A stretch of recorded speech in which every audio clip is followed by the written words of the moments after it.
Evening. Thank you for your patience, thank you for your time. We hope you have an amazing weekend. This is the big one. I'm not messing around. Liverpool, give it up for the Lord of the Rings cast! Elijah Wood, Sean Astin,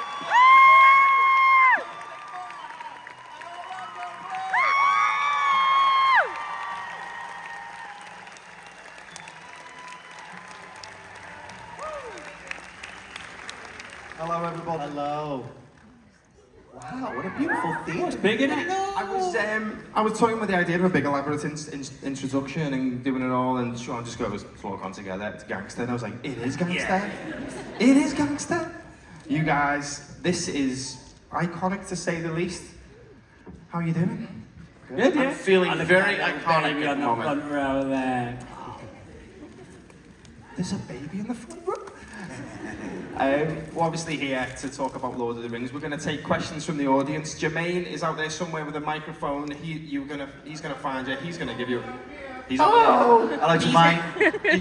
Jermaine will select you, and he will pick the question. Is that okay?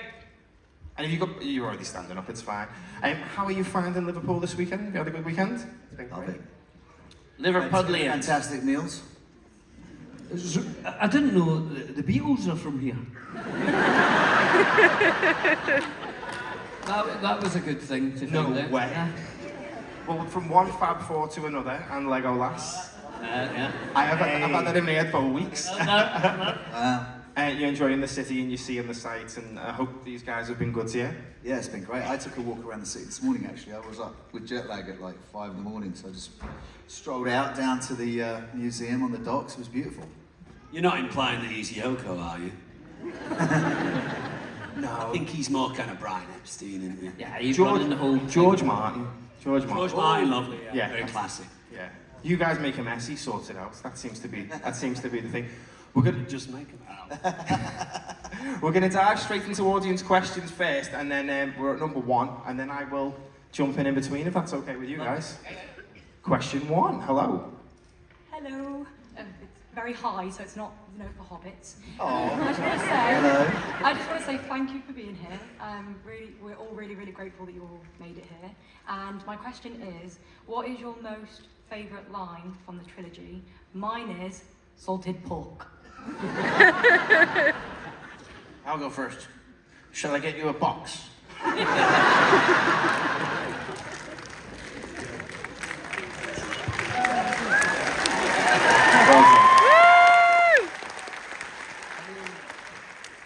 You bow to no one.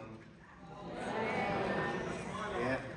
I like the one that Gandalf does to Frodo about, it is not our job to decide, what, I can't remember. What to do with it? Were there any lines in that movie? Yeah, you get the idea. they're taking the hobbits to Isengard, of course.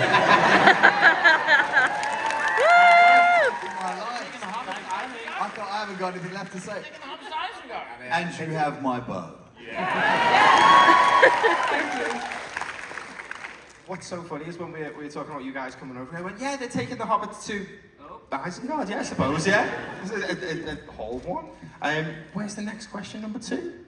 There's number 2 over there. Hello, number 2. How you doing? You okay? Question is for Elijah.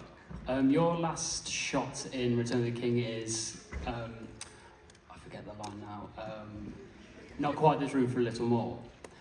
What's the juxtaposition of your character saying goodbye to Middle-earth against Peter Jackson, who wasn't really ready to let go of Middle-earth?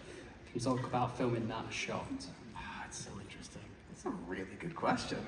So much. I remember filming that, so that little bit of essentially finishing his part in the book in Bag End. And it was the last shot that I filmed in the entire, because we would go back every film, I'm sure all of you know this, but we would go back every year for additional filming for each film and do pickups, and so that was the last bit I ever shot. It was really emotional because it was so symbolic of the end of Frodo's journey and handing that over to Sam. the legacy of it,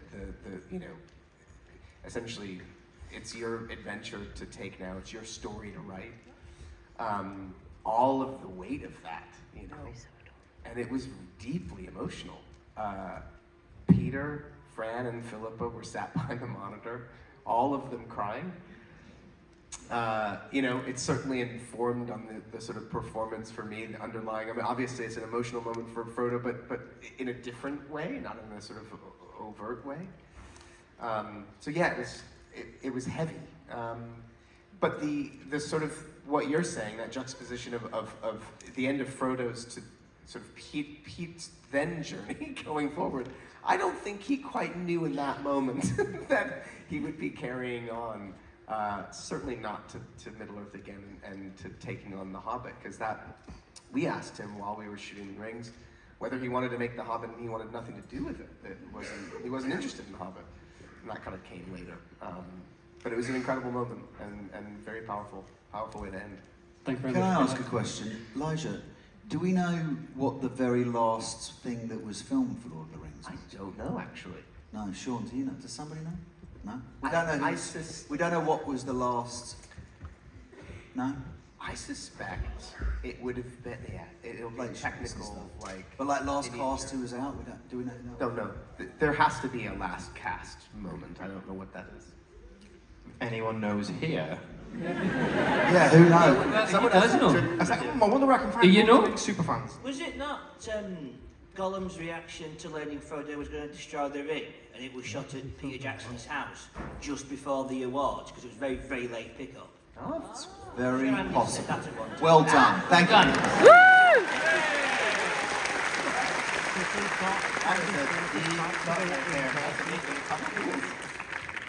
I think we're going to take the next question from number 4 at the back over there. We're doing it like a clockwise type of thing. We should probably make 3, 4 then. Can you swap You those didn't know numbers? Dom has OCD, is really firing right now. You can't go 2, 4, 3. Hi. I was wondering what scene you found the most fun to film. most fun to film, is that right? There was a scene that really made me laugh a lot, and it was because of something that Orlando said. There's a scene where Legolas tells Merry and Pippin about lembas bread. How it's so good for giving you energy, and 2 small bites will, fill a grown man for a week, kind of thing. And we were doing the scene and everything was fine. We'd set it up, and then we'd stopped as they were moving a light or something. And Orlando came over to me and Dom and said, I don't know how to do this, because when I'm doing it, it just feels like I'm doing an advert. For lembas bread. And after that, every time he tried to say it, I could just see him in a TV doing an advert. It really did feel like that. It felt like giving an advert, and that was my first time, right? Was it? Yeah, Really? Was like- that, and we're sitting in that No, that was little my first boat. movie, so I was really I was like, wait, this just feels like. And it was quite a weird, Quite because you had to walk over and just Yeah. basically say that to us, and we're just looking at you. I remember that. We had our own experience with lembas bread. Andrew Jack, the late wonderful dialect coach that we had, one of our 2 dialect coaches, he kept saying to me that I had to elongate the vowels. Elongate. So I would say the lembas bread. He said, no, elongate the lembas bread. The lembas bread. The lembas bread. He's like, well, elongate the vowels. I just frustrated the lembas bread, The lembas bread. We had the daily, the rushes, when you see the previous day's work, and it was at night, and the whole cast was gathered around, and I'm sitting next to Elijah, right? And it comes on, and it's a nice big fat close-up, and big as the hose with the love.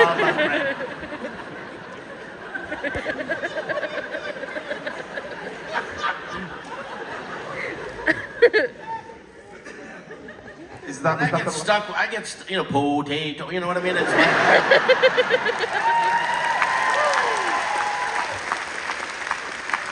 It's that. well, that's a nice shiny apple. That was the line that they I couldn't quite do the accent the way they wanted us to do it. I'm just, you know, slow or something. And Andrew got a tape of a West Country farmer. Said, well, that's a nice shiny apple. Before every line of dialogue I ever did in the entire movie, I said, that's a nice shiny apple.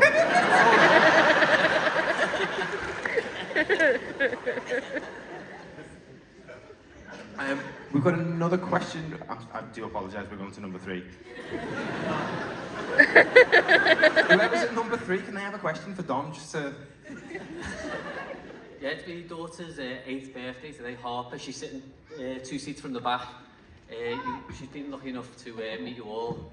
And yeah, she didn't want to party with her friends. She wanted the Lord of the Rings weekend. Good taste. So I was just wondering if you could all give her a happy birthday song. Is it Harper, you said? Yeah. Oh, you ready, guys? 3, Ready. 2, 1. Happy birthday to you. Happy birthday to you.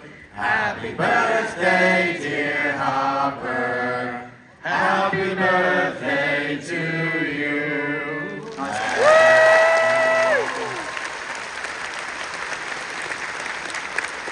Could you tell I elongated the vowels?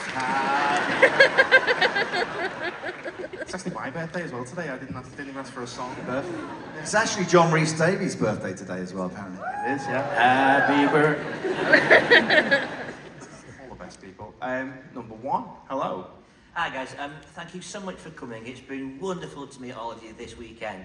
Elijah, sorry I went silent on you. Nerves, horrible things. Anyway, question.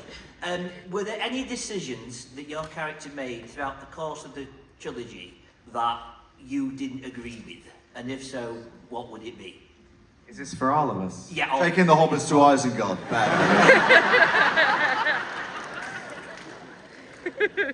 Well, I've got one that it's like slightly to your point, but just a little adapted, which always slightly frustrated me. In the books, when Gandalf is struggling to get to open the doors to Moria, it's Merry that solves the riddle for him. And I was on set, a 24-year-old young man, and Pete and Fran are very smart, very shrewd people, and Fran could always make me do anything because Fran's just a beautiful elven princess. And she came over to me and put my arm around me and said, Dom, we're thinking of giving that moment to Frodo. And I just went, oh. Why? And Fran said, well, we're trying to establish this stronger connection between Frodo and Gandalf before there's kind of a break between everyone, and it's important to just try and have those connections. We'll find something else for you. And you can't say, you're not in a position to say yes or no anyway, but I remember thinking, I don't have a lot to do in these films. Elijah has quite a bit more. So I didn't really agree with that.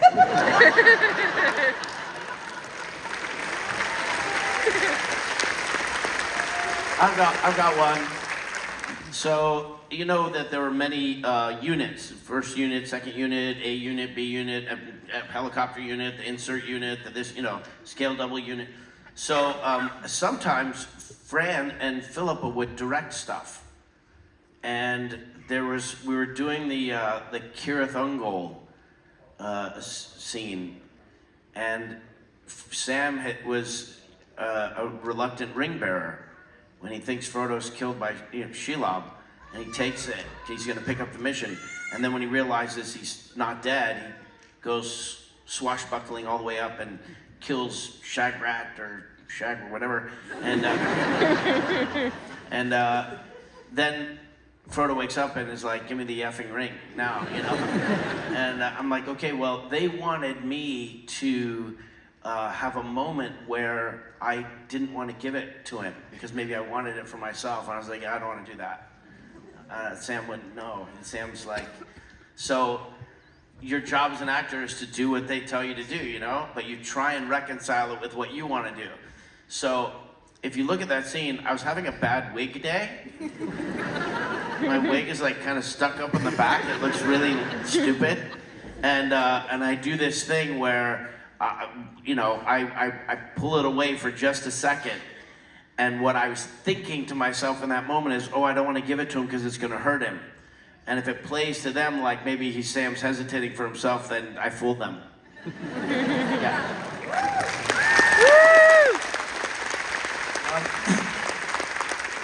Does anyone want to ask me a question? Because I've got to leave now. I'm so sorry. I've got a flight to catch, unfortunately, so I'll be out. But Who was your favorite Hobbit? all 4 of you, all together at the same time. Can I ask a question? You can ask a question. You said it was your first film, and then Dominic alluded to reading the book and finding out, obviously, his character was things. Did you read the book in advance? Did you know what was coming for Legolas? And how did you prepare? Yeah. Oh, well, mate. You all right? Yes, I had read the books in advance. I'd actually read The Hobbit years before, but then I obviously read Lord of the Rings. I think for everyone it was like a bit of a Bible. I think Ian always said that. And it was like we would always refer to our characters from the book. And back then, there wasn't emails. I used to send faxes to Pete and Fran saying, well, I think Legolas brings this news about Gollum when he comes to Rivendell, and that's a really important piece of information, because that's the whole sort of, and it's equally to you, similar to you. I think we all had, lots of ideas that we were attached to, that we had to obviously let go of at different times just to serve the film, which I think, obviously worked out really well for the film, and actually for all of us in turn. But it was, there was just, I think you couldn't not have the books sort of inscribed in you, and I think there was a huge sense of responsibility that we all felt to bring these characters alive, and it was certainly, as my first role, it was like, wow, felt like a lot of responsibility, but also, we were super supported by the production, by Pete and Fran and everyone, lots of movement training, lots of dialect. I think I was the first to get there, actually. I was like there, and then you guys came in, right? And I was like there for 3 months, and I was like, just kind of being taken to horse riding classes, and I was like, this is amazing. And archery and stuff like that. And then you guys came in. We flew together, that's a lie, we flew together. Yeah, in a plane. We flew together. We flew together, we saw each other in the airport, and it was really funny because it was his birthday, and we had a glass of champagne that was free, I think, right? Something like that. We were flying business, maybe? Were we? Yeah, possibly. Yeah, but it was so funny. What was the first thing you said to me? I think you came over and said, you look like an elf. Yeah, I did. Which is really weird because you wouldn't have known what I looked like, right? No, I didn't. No. They just said you're flying with someone, Orlando Bloom, and he's playing the elf, Legolas. And I was going down to get some money changed into New Zealand money, in the little hut that they have in an airport.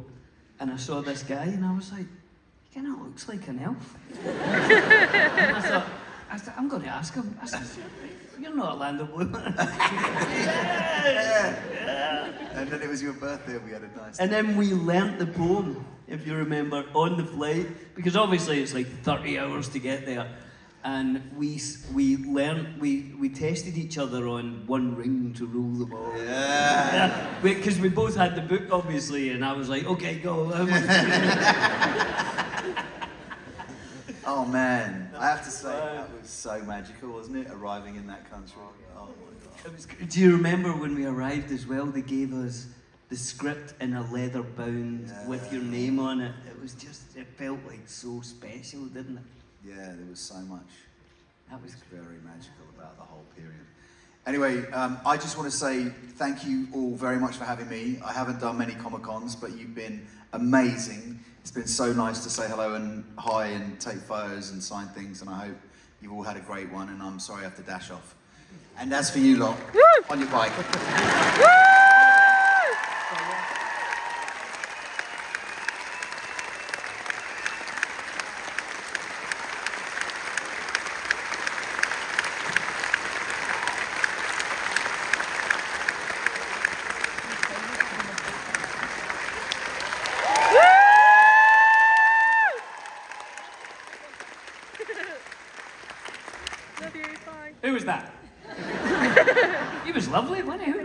He smelled lovely, didn't he? Is he one of your friends?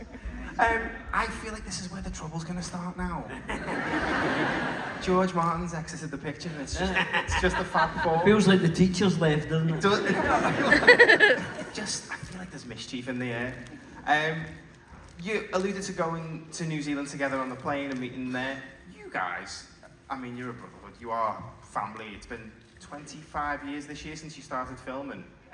You were in New Zealand for about 2 years? 16 to 18 months of principal photography. Yeah. And somehow you're still all really good friends, which is fantastic. I mean, we're family. You know, Is it more than that? Yeah. It transcends friendship. I think one of y'all said it. It's unconditional. It's like we've seen each other through so many different phases of each other's lives in 25 years. You know. You've got like kids now? What's happening? Yeah. Yeah, that's what happens when you have friendships for this long. I said this at the last convention, I think, is you obviously see all colours of those humans and you accept them all because you love all parts of them. You love the good and the bad because you're like, well, I just want to know you in however way you show up, you know. That's really, for me at least, that's what it means to be a friend, is like, when it's good, I'm still your friend, and when it's bad, I'm still your friend. You know, that's how it works. Yeah, it is. I feel like there's a lesson in it for people. You know, the big curiosity whenever we would go anywhere right after the films came out was, you know, is it true? Is it real? Are you really friends? Do you really like it? Are you really like your character? You know, the fantasy was so wonderful that people wanted to confirm it, that it's actually real. And when you are part of a project that you're proud of and it's important, you go into it and there's an expectation that you're gonna, you know, as a professional, you're gonna have a good relationship. And I suppose sometimes maybe it doesn't work out like that, but when you go into it with that intention, it works. You know, human beings are pretty powerful. We set our intention right at the beginning and it hasn't changed. And did you spend a lot of time together before the shoot, like rehearsing? Like Orlando would have gone to horse riding school, you guys would have learned to smoke pipe weed? I don't know. So a lot of those movies, you're just smoking and eating. Yeah. Like some of my friends are like that, but you know. No, we did, like Billy said, he flew in with Orlando. I think I was the last out of the gang to get here because I was finishing off a job, but very quickly we jumped into full days of script rehearsals, dialect training, horse riding, sword fighting, kayaking. What else were we doing? Wardrobe fittings. What, costume fittings, makeup tests, putting the feet on, putting the ears on, walking around, scale double rehearsals. It was I thought I was going to get there because I knew that it was a ways off, probably at least 5 or 6 weeks off before we started principal photography. And I thought, oh, this is going to be great. I'm just going to be in New Zealand for a month and a half hanging out. But every single day apart from Sunday was spoken for, wasn't it? Yeah, we got there in August. We didn't shoot till October. Wow. Yeah. And when we got off We were working all the time, you know, prepping. when we got off the plane, there was this urgency. Oh, you got to get right to Weta. They're gonna have a thing. Oh, they're gonna show you this thing. And I remember a lot of times thinking, like, when did they plot it out? And we did so much canoe training, and I don't think I was ever in a canoe. But if you would have been in a canoe, you were ready. Oh yeah, they ever needed me in a canoe. I was in a canoe. Also, it was brilliant because I think, was Sean Bean in the same canoe as Orlando? No. That was John Rhys Davies. But at one point, So Orlando kept flipping it over, and John's like, "Oh my God," you know. there was something that happened with Orlando and Sean with the kayaks because they got in some sort of spat where I think one of them was I think Sean, because Sean could be quite fun and silly. I think Sean was kind of splashing Orlando, and then it kicked off with it. And just watching those two having a fight was kind of fun. That is quite fun, but the idea of Sean Bean being fun and silly is something that's... Oh, Sean Bean's hilarious, man. Sean Bean is hilarious. He's just very droll, very Yorkshire, you know what I mean? So it always comes out like that. But he's very funny, very funny. We met him at the same time, right? We met Sean at the same time. Sean Bean? Yeah. Did we? Yeah, we were in Queenstown, and you and I were playing 007. Oh yeah. video game, Oh, which yeah. was very realistic violence, and Goldeneye, obviously. Goldeneye, and he played 006. That's right. And so we had the door open to the dressing room that we're sitting in, we're playing, and I can't remember who was who, but 006 comes on the screen and boom, bullet shot right, he drops, and then he walks by. We're like, oh. Also, we should say, because this might be quite fun for the crowd here, we went out for dinner last night and we were trying to teach Elijah to do a Scouse accent. Just give us a little... Chicken. Yeah. That's all we're trying to get to the power a little bit. Chicken and a can of Coke. Wick. Yeah. As a Scouser, I am honoured that you can do our accents. We had a couple of drinks last night, but his accent last night was perfect. Just sitting in about 8 year. I taught him La today. La, yeah. Because I really like that in Liverpool, the whole, see you later, La. How are you doing, La? So I was teaching those guys. We're a friendly city, aren't we? Very friendly. We welcome everyone Very to our friendly. city. Yeah. Oh gosh. Number 2 girl, you got any chicken? No? What question have we got? I'm really sorry, I'm effing nervous, sorry. My name is Evie, I'm from the Netherlands, and my question is, what is the weirdest or funniest thing ever happened to you, like on a premiere or like with fans, kind of things? It's not so weird, but kind of extraordinary that that's not really what you're asking, so... That's weird. Yeah. But the Subjective. the premiere for Return of the King in New Zealand was a parade. And I have never in my fucking life experienced a citywide parade for the film, where it was like the event of the city, and people were on top of buildings and out of windows, getting a view of this parade, and we came down Courtney Place in vintage cars, and it was. But some of the stats, wild. I think it was something like 10% of the country were there. Premiere, which is Not including sheep. Yeah. The sheep had a day off.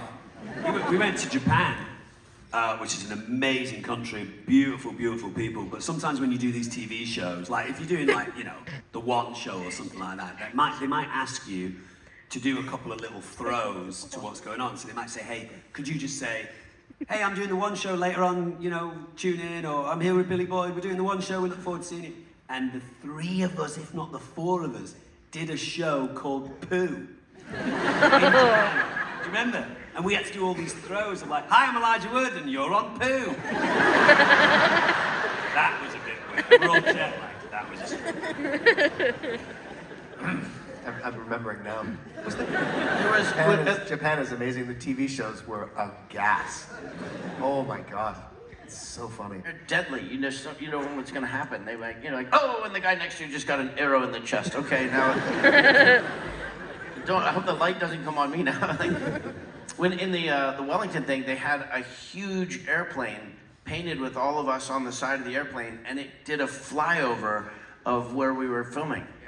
And if you ever watch the when the American president is elected and the motorcade is coming down from where they take the oath of office, and then the president always makes a spontaneous stop of the vehicles and gets out to show they're a man of the people, and they walk through.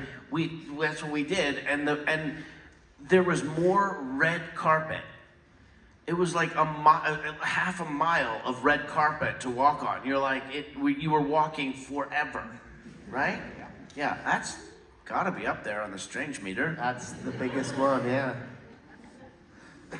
So when you did the press tour, obviously you guys would have been everywhere, all over the world, and you would have done that together as well. I spoke to Brad Dourif last year. He said he was partnered up with Christopher Lee, and they did their press events together. Were you guys together? But I also There's a famous. In interviews, did we get paired? Sometimes We got paired. Yeah. Yeah. We would get paired. Yeah, it was. One time I was with Christopher Lee, and I've no idea why.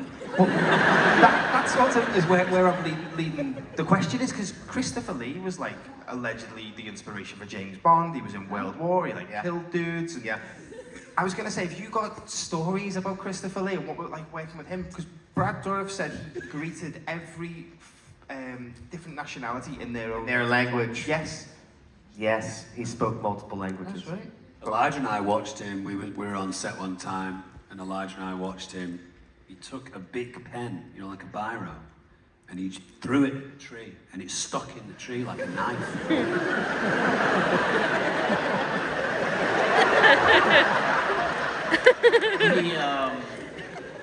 He and I sat next to each other on a flight from Auckland back to Los Angeles. Oh boy. Well, you know, he's an older man, you know, and I'm a talker, so I was like, well, I'm just gonna be, it's true, I know. I accept myself for who I am. But I just thought, I'm gonna be, you know, I'm gonna give him his space or sleep or whatever. He turned like this, and I turned like this, and it was 10 hours of non-stop talking between the two of us. And then when another time we went to Paris, and he brought me to a club on the Champs-Elysees. He had one of these, gentlemen's club sounds like strippers, but it was a club. For gentlemen. Yeah. Gentlemen. They know, yeah. It's like something out of Golden, you know, like out of James Bond.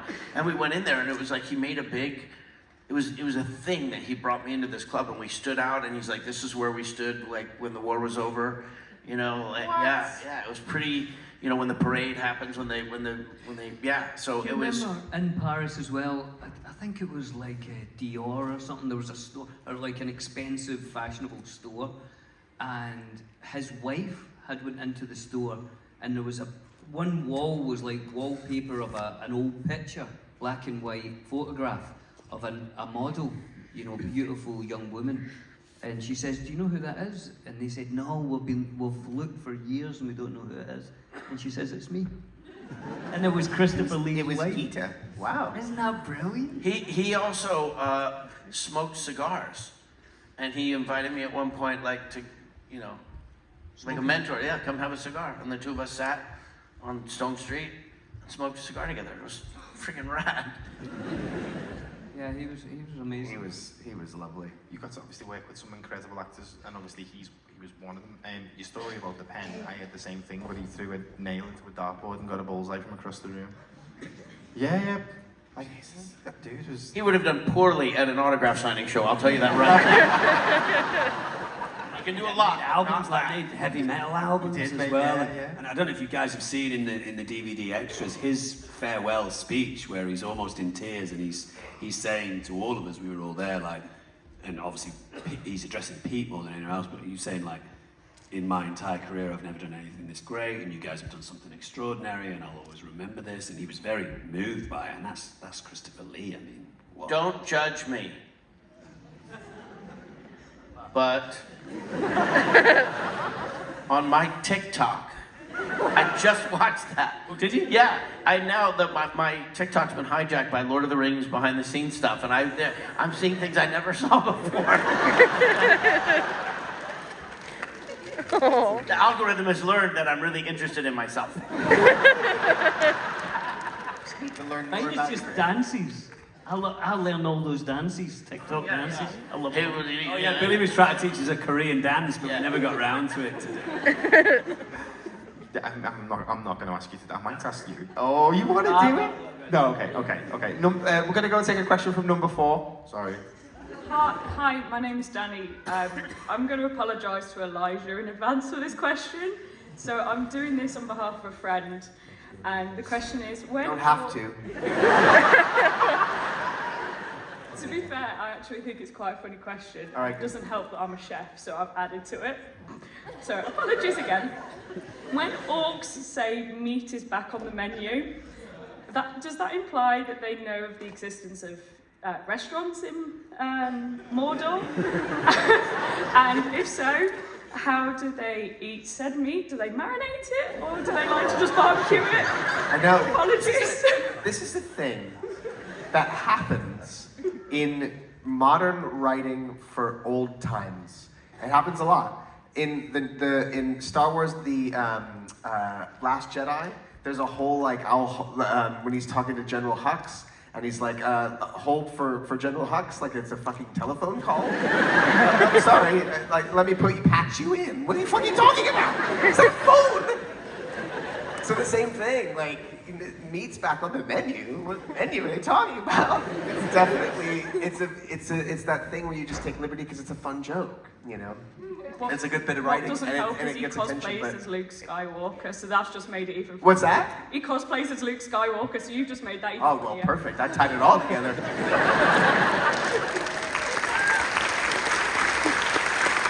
I think you buried the lead on that question when he says sweet meat. Is that the one you're talking about? There is a sweet meat, but I think it's a different character. Whatever, but it's the same general reference. It's the same. Meat is sweet. That she's implying the notion of a restaurant with the. I think you're conveniently skipping over what's being served. Oh yeah. Us. Yeah. Well. Yeah. Sweet meat. Meat's back on the menu. Number 3 at the back. No more culinary questions, please. No, it's hi. First of all, thank you for bringing us Lord of the Rings, greatest movie series of all time. But my question is for Billy and Dom. After the Battle of Isengard, one of the most iconic scenes of when you're both smoking Longbottom Leaf after the battle, what character could you spawn in with you to share that with you, and why? You mean a character from the Lord of the Rings world? Yeah, a character from Lord of the Rings, book, series, or movie. Well, I mean, like the easy answer for someone to be sat enjoying pipeweed with would probably be Gandalf the Grey, right? I mean, he's fond of it. He's fond of it. And just to slightly digress on your question, Pete actually said to Billy and I when we were doing that scene, let's do a few different passes of this. Let's do it tired, let's do it excited, let's do it drunk, let's do it inebriated on pipeweed. We'll just leave it at that. The kids in the audience. But what do you think? You don't mean do it as though, you mean do it. You wanted us to act. I understand. Tom Bombadil. Oh, Tom Bombadil. That'd be fantastic. Sit and smoke a pipe with him. That'd be fantastic. Smoke it all himself. Yeah, it doesn't matter. It'd be like a 10-hour flight with Christopher Lee. He'd tell you some stuff. Went by in a blink. I love Tom Bombadil. Before we move on to the next question, obviously we've not really spoke about Peter Jackson, who at the time was primarily known for horror films and like Heavenly Creatures, like a New Zealand drama, and then to give him the keys to the biggest fantasy franchise in existence and to make 3 films consecutively at once was possibly a bit of a surprise. What was your relationship like with Peter? How was it working with such an incredible filmmaker and a gifted man? I remember being really thrilled when I heard that he was directing it, actually. I was a big fan of his work, primarily Heavenly Creatures and The Frighteners. And it weirdly made a lot of sense to me, especially Heavenly Creatures, which is a kind of, it has fantastical elements as it pertains to their dream world that they create for each other. And it's also rooted in real human drama, these characters that are going through a pretty heinous thing in their deep relationship, and then ultimately this murder that they carry out together. I love that film so much. So I was just, I was thrilled to work with him and to go down to New Zealand, and I'd heard tell of the sort of world that he'd created down there with Weta and the effects company and the kind of things that they were creating, and it sounded thrilling and exciting, you know. So my father, John Aston, the original Gomez Adams in the Adams family, he played a character called the Judge in Frighteners. And he had his jawbone sticking out, and you know he'd been dead for a long time, and he had a bloodhound that had been dead for a long time. And he came to my wife and I had a little house, 2-bedroom house in the valley in Los Angeles, Sherman Oaks, and he and my stepmom came over with pictures of his experience with Weta. And he showed the entire mold process, and he basically introduced us in the pictures to Richard and Tanya, and he just described this filmmaking experience, this fantasy world that was, you know, like from another time, another world. I mean, and it made it so, I was so envious of him when he described it. And then when we got the movie, when I got the movie, I was like, I'm gonna get to go and do what my dad did. And then when we got down there, Peter has what they call in the military command presence. He just is very confident, and he inspires confidence in everyone who's around him. And he's either always prepared, or he can fake it better than anybody I've ever met. And you just sort of, it doesn't seem like such a big thing that they handed over the keys to this big thing to him. They would have been missing out if they didn't do it. He presented a huge opportunity for them. And that you only had to look at for 2 seconds at the concept design work and the little bits of video, you know, or whatever, like computer simulations they did. And it's, you know, so yeah. Are you guys the same? Yeah, totally. I think he's like, you know, people throw the word genius around, but I think he is a filmmaking genius, you know. And I think his whole life had led up to that. Like, he was making masks on himself to learn mask making, you know, when he was younger. So years and years of learning all these skills that you felt like he could go into anyone's job on set and do it perfectly, you know. So he was absolutely the perfect guy to do it. And weirdly, he went on to do the Beatles movie as well, didn't he? That's really strange. And they're from here.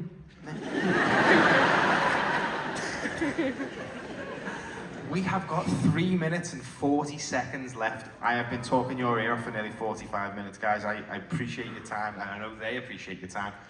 We've got time for one last question, and I'm going to let you pick it. Oh, really? What number? Pick, yeah, go. Where were we last? So, sorry. 3 was the last one. We were at 3 last.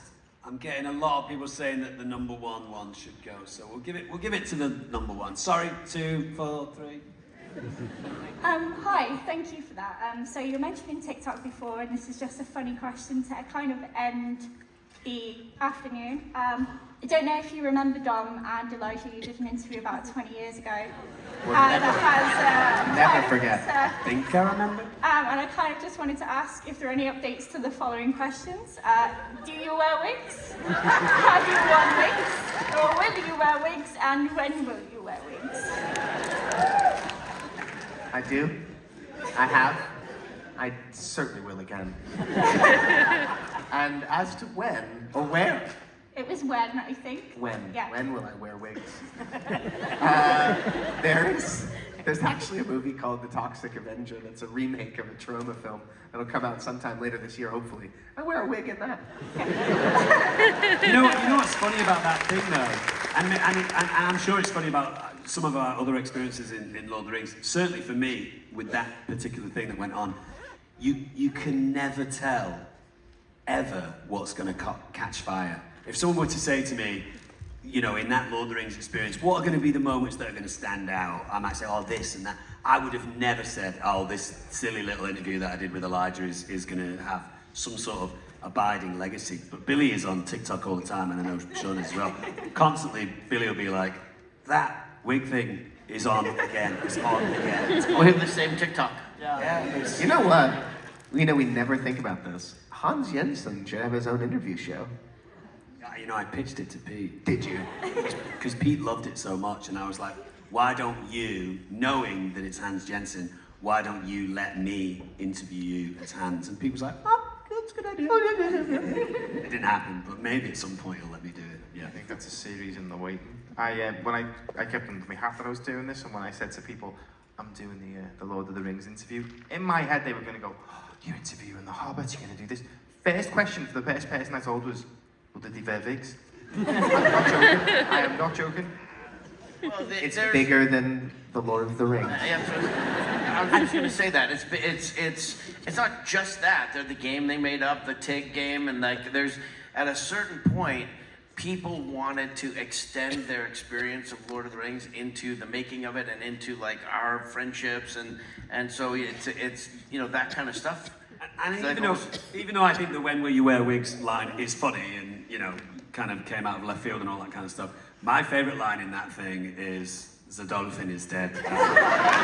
Died in a car accident, because you watch Elijah's face and he goes, "What the fuck are you talking about?" And I think that perfectly encapsulates both your friendship, your brotherhood, and the whole making of the film, and it's a perfect place. It is. Thank you very much to put a pin in this panel. But you should be clear with them. The dolphin did not die in a car accident. And unfortunately, that is where we do have to end it. Liverpool, thank you so much. Please give it up.